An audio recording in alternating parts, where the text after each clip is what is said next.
প্রস্তুতি নেয়। যুদ্ধক্ষেত্রে একই ব্যাপার, প্রস্তুতি বারে বারে করতে হয়, পারফেকশন, সার্বক্ষণিক প্রচেষ্টা চলতে থাকবে।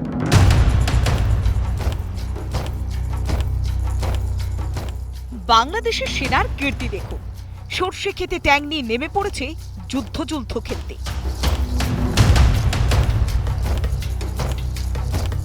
ইউনূসের সামনে বাংলাদেশের সেনার জওয়ানদের সে কি রম্ভঝম্ভ।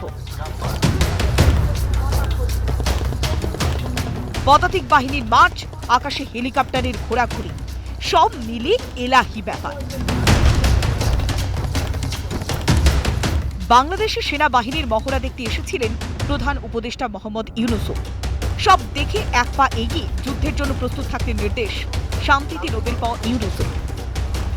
ব্যাটল কিভাবে তারা লড়াই করেছে, কিভাবে জিতেছে, শত্রুর কাছ থেকে বিজয় ছিনিয়ে এনেছে, সবকিছুর প্রস্তুতি এভাবেই হয়। এই প্রস্তুতির মধ্যে যেটা বারে বারে আসবে সেটা হলো যে পারফেকশন। এটা সব জিনিসে, সেটা শুধু যুদ্ধের ব্যাপারে নয়, জীবনের সবকিছুতেই থাকে।